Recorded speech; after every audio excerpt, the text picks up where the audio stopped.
하나님을 향한 아름다운 고백, 시편 필사를 통한 기도 배우기. 오늘은 시편 19편, 살아계신 하나님을 찬양하는 자의 기도가 되겠습니다. 시편 19편은 찬양시, 시편 18편에 이어서 계속적으로 찬양시를 보고 계시는데요.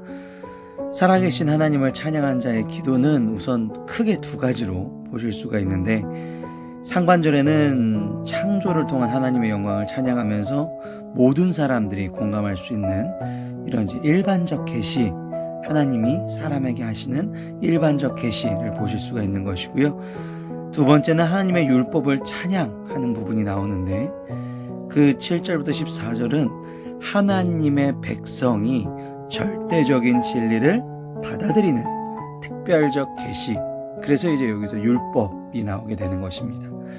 그래서 다시 한번 세부로 보시면 1절부터 6절은 창조를 통한, 자연을 통한 하나님의 영광을 찬양하고 완전하고 순결하고 확실한 하나님의 율법, 10절까지, 그 다음 마지막 부분이 14절까지 불완전한 인생을 살아가는 이의 절대 의존과 헌신에 다해서 다루고 있습니다. 굉장히 많은 학자들이 시편에서 굉장히 중요한 찬양시로 일컫게 되는 시편 19편 시작하도록 하겠습니다. 하늘이 하나님의 영광을 선포하고 궁창이 그의 손으로 하신 일을 나타내는 도다. 하늘이 하나님의 영광을 선포합니다. 궁창, 여기도 궁창이 하늘을 뜻하는 하늘과 동의어라고 보시면 되겠어요. 그의 손으로 하신 일을 나타낸다. 하늘을 세 가지 하늘이라고 있다고 말씀을 드렸었습니다. 첫 번째는 우리가 보는 그냥 파란 하늘, 그 다음에 그를 넘어서 해와 달이 존재하는 우주, 은하계, 그 다음 이제 그거보다 더 높은 곳에 계신 하나님의 존재의 자리, 천국을 뜻하는 것이죠. 이 총 세 가지가 있는데, 여기서 나와 있는 하늘은 바로 여기 우리가 보는 하늘, 해, 달이 존재하는 우주를 뜻하게 되겠습니다. 자, 날은 날에게 말하고 밤은 밤에게 지식을 전하니, 낮과 밤이 끊임없이 하나님이 살아계심을 전하고 있고, 언어도 없고 말씀도 없고 들리는 소리도 없으나 그의 소리가 온 땅을 통하여 그의 말씀이 세상 끝까지 이르도다. 하나님이 해를 위하여 하늘에 장막을 베푸셨도다. 그러니까 낮과 밤과 우주나 이 모든 것들이 하나님이 살아계심을 증언하고 있지 않느냐. 옛날에 고대 신화에서는 해를 섬기고요, 태양을 섬기고 어떠한 별을 섬기고 이런 게 굉장히 많았지 않습니까? 그런 관념들을 다 배척해버리는 말씀이 되겠습니다. 해는 그의 신방에서 나오는 신랑과 같고 그의 길을 달리는 기뻐하는 장사 같아서 하늘이 끝에서 나와서 하늘 저 끝까지 운행하며 그의 열기에서 피할 자가 없도다. 태양이 떠서 움직이는 거를 이렇게 표현한 거죠. 신방에서 나오는 신랑, 그리고 그의 길에서 이제 해가 동쪽에서 더 서쪽으로 지나면서 그의 길을 달리는 기뻐하는 장사. 그래서 우리가 여기서 보는 거는 다윗이 지금 어떤 얘기를 하고 있냐면, 태양의 움직임을 표현하면서 태양을 섬기지 말고 창조하신 하나님이 살아계신다는 것을 니네가 받았으면 좋겠다, 깨달았으면 좋겠다라는 것을 얘기하고 있는 것이죠. 그걸 위해서 이제 찬양을 하고 있는 것입니다. 우리가 은하계에 살아가는데, 이 우리가 생각하는 은하계가 감히 우리가 상상할 수도 없을 만큼 엄청난 거리를 가지고 있지 않습니까? 근데 그 은하계와 또 떨어진 은하계가 또 있고, 그 은하계보다 더 먼 은하계가 또 있고, 30억 년 광년의 은하계가 또 있다 그래요. 그러니까 지금 상상할 수도 없을 만큼, 감히 그거에 감도 안 올 정도로 올 수 있을 만큼 우주가 어마어마하지 않습니까? 이걸 보면서도 이건 하나님이 살아계셔야지 가능한 일이지 않는가.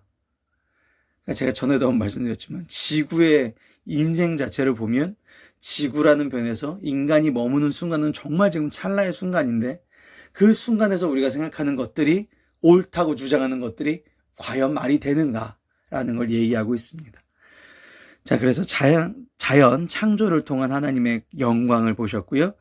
그 다음에 이제 7절부터 10절은 하나님의 율법에 대해서 얘기를 하고 있습니다. 여호와의 율법은 완전하여. 7절 첫 시작이 여호와의 율법입니다. 1절부터 6절까지는 하나님이라는 표현, 신명이 나왔습니다. 하나님은 엘로힘, 전능하신 힘을 가지신, 우주를 창조하시고 지구를 창조하시고 해와 달을 우리에게 비추게 해주신 하나님의 힘을 뜻했다면 7절부터는 사랑과의 언약 가운데 그 약속을 지키시는 신실하신 하나님, 그래서 그 신명을 여호와로 시작을 합니다. 여호와의 율법은 완전, 영혼을 소성시키시고 여호와의 증거는 확실하여 우둔한 조를 지혜롭게 한다라는 것이죠. 그래서 하나님, 이 여호와는 이 율법이라는 것이, 율법이 토라라고 얘기를 하는데요, 이 가르침이라는 뜻을 가지고 있습니다. 하나님과의 관계에서 이 하나님이 우리에게 말씀하신 이 가르침은 관계 형성의 필수적인 요소이시다. 그러니까 우리가 하나님을 믿는다라고 한다면 하나님의 율법도 당연히 사모해야 된다는 것이죠. 하나님의 율법을 배우려고 노력해야 되는 것이고 하나님이 우리에게 뭘 가르치려고 하신 것인지를 알아야 된다는 것이죠. 그래서 우리는 성경을 배웁니다. 성경을 통해서 우리가 깨닫게 되는 것이죠. 하나님이 우리에게 우리의 인생을 통해서 어떻게 살기를 원하시는 것인지. 그래서 1절부터 6절은 하나님, 엘로힘을 뜻하면서 일반 계시, 이제 누구나 알 수 있는 일반 계시가 되지만 7절부터는 이 일반 계시를 통해서, 그러니까 하나님이 살아계시고 하나님이 해와 달을 만드시고 이걸 안다고 해서 이 사람이 구원을 받는 건 아니거든요. 실제적으로 이 사람이 구원을 받으려면 이 영적인 갈증을 해소시키는 하나님의 율법, 말씀이 있어야 된다는 것입니다. 그래서 7절부터는 그런 말씀에 관련된 얘기들이 나옵니다. 말씀의 이익을 보시면 완전하고 영혼을 소성시키시고 확실하여 우둔한 자를 지혜롭게 하시고, 그러니까 말씀을 붙드는 자는 다른 분별력을 통하여 참된 지혜의 길을 걷게 되는 것이고, 정직하여 마음을 기쁘게 하고 여호와의 계명을 순결하여 눈을 밝게라는 뜻이 오르라고 얘기 드렸습니다. 선악을 구별할 수 있게, 그러니까 내가 있는데 나의 다른 부분을, 인생의 다른 면을 밝히 볼 수 있게 하는 것, 이거는 사람의 눈으로는 어렵습니다. 영혼의 눈으로 바라봐야 된다는 것이죠. 근데 그 영혼을 소성시키신 분이 바로 하나님이시고 그분의 가르침을 그래서 배워야 된다. 자, 9절, 여호와의 경외하는 도는 정결하여 영원, 여호와의 법은 진실하여 다 의롭다. 그러니까 하나부터 열까지, 정말 작은 것부터 큰 것까지 다 나에게 이롭게 될 것이다.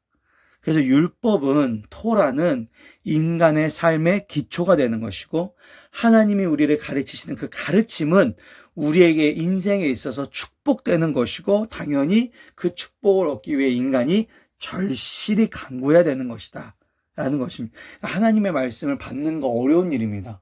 근데 하나님의 말씀을 받아야 되는 이유가 그래야만 올바른 길을 갈 수 있기 때문에. 교회에서도 그렇습니다. 교회에서도 왜 장로님들, 권사님들을 교회 오래 다닌 사람을 선발하겠습니까? 이유는 간단하죠. 그 교회에 목사로 세운 사람을 통해서 하나님께서 말씀을 전하시는데, 그 말씀을 가장 많이 들은 사람, 그 가르침을 가장 많이 들은 사람이 그 생각을 같이 공유할 수가 있습니다. 그러니까 올바르게 장로가 세워졌고 올바르게 권사가 세워졌다면 교회마다 같은 생각으로 하나님이 이 교회에 대한 의무로 같이 주신 명령을 가지고 같이 갈 수밖에 없다라는 것이죠. 실제로 말씀을 되게 잘 듣고 기도를 열심히 한 교회는 문제가 있을 수가 없습니다. 있으면 뭔가 잘못된 거죠. 그러니까 지금 생각을 해보시면 교회가 분열이 되고 막 이렇게 잘못된 목회자들이 계속 나오는 이유가 뭘까요? 그 이유는 단 하나입니다. 하나님이 주신 말씀이 아니라 자기가 스스로 난 생각한 말씀을 옳다고 주장하기 때문에 그렇습니다.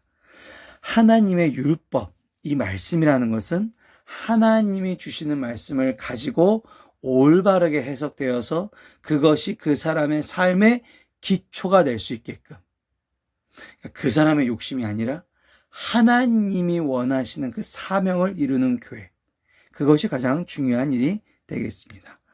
그래서 이러한 율법은 10절, 순금보다 꿀보다 더 중요한 것이다.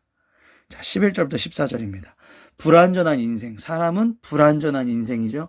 그렇기 때문에 이 인생이 어디에 의존을 해야 되는데 어디에 의존을 하겠느냐. 11절부터 14절, 또 주의 종이 이것으로 경고를 받고 이것을 지킴으로 상이 크나이다.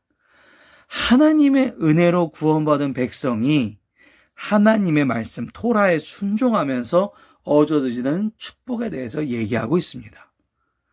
하나님을 알고 싶으니까, 하나님을 사랑하니까 알고 싶은 것이고, 하나님을 알게 되니까 하나님이 나에게 명령하신 맡기신 사명을 지키는 것이고, 12절 자기 허물을 능히 깨달을 자 누구리요 나의 숨은 허물에서 벗어나게 하소서.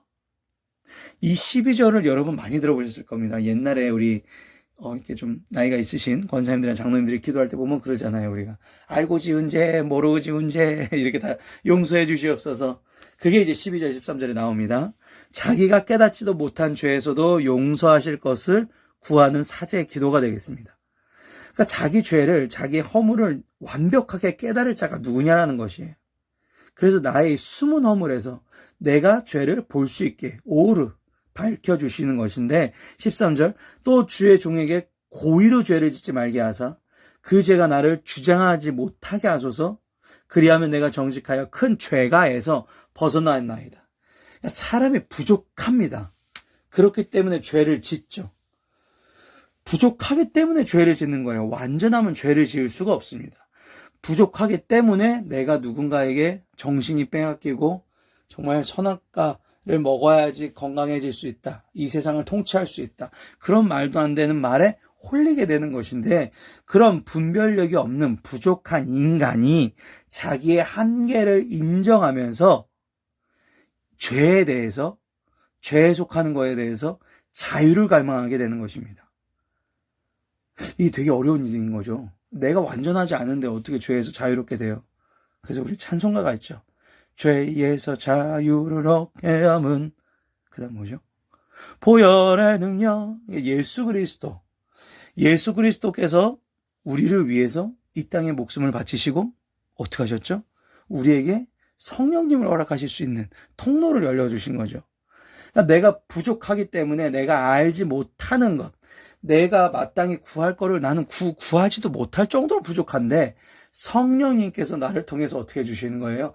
역사해 주시는 거예요. 움직여 주신다는 것이죠.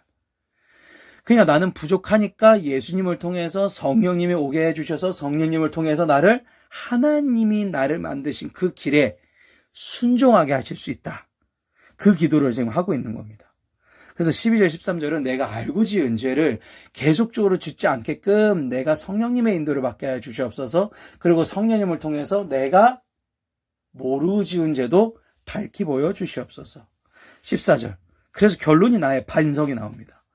나의 반석이시요 나의 구속자이신 여호와여. 하나님, 나 하나님 뜻대로 살게 해주실 것, 하나님이 나에게 만들어 놓으신 모든 길, 그 길 걸어가게 해주실 것, 그거 약속해 주시지 않았습니까? 그 약속을 기초로 한 여호와. 그래서 내가 반석, 구속자라고 표현을 하는 것이죠. 그러면서 마지막 고백이 너무나 기가 막히고 너무나 멋진 표현이 나옵니다. 내 입술의 말과, 이제 전에 성경 입술이라 그랬었는데, 내 입의 말과 마음의 묵상이 주님 앞에 연락되기를 원하나이다. 너무 좋은 표현이죠. 그러니까 입의 말이라는 것은 언어 생활을 포함한 외적, 내 모든 행동, 내 하는 말, 그 다음에 마음의 묵상, 생각, 가치관, 내가 지금 판단하는 거, 이런 내면 활동까지 주님의 뜻대로 되기 위해서 내가 산 제사를 드리는 거예요. 너무 멋진 표현이고요. 이게 진짜 예배죠. 내 입술에 포함된 외적 활동과 내 마음, 생각에 포함된 내면적 활동이 하나님께 드려지고, 내가 성령님을 통해서 그것이 하나님의 합당하게 행동하고 말하고 생각한다는 것. 이게 그리스도인들의 목표입니다. 오늘도 이렇게 예배드리시는 저와 여러분 되시기를 바랍니다. 마지막 기도 시간입니다. 위대하시고 살아계신 하나님이라는 제목으로 다 같이 기도하시겠습니다. 전능하신 하나님 아버지, 오늘도 힘들고 공허한 세상 가운데서 전능하신 주님을 바라보게 하심을 감사드립니다. 해와 달과 수많은 별들이 정밀하게 움직이는 것을 볼 때 산과 바다, 바람의 위대함을 볼 때 다시 한번 주님의 완전하심을 느낍니다. 주님의 위대하심을 제 주변의 모든 것에서 너무나 분명하게 드러나기에 주님을 찬양합니다. 위대하신 하나님께서 살아계셔서 저와 동행하여 주신다는 사실을 믿습니다. 하늘의 질서와 자연의 아름다움이 주를 향한 더욱 깊은 신뢰와 확신을 제 마음속에 불어넣게 하여 주시옵소서. 가장 좋은 것 오늘도 주실 줄 믿사와 사랑과 은혜가 충만하신 예수님의 이름으로 기도드렸사옵나이다. 아멘.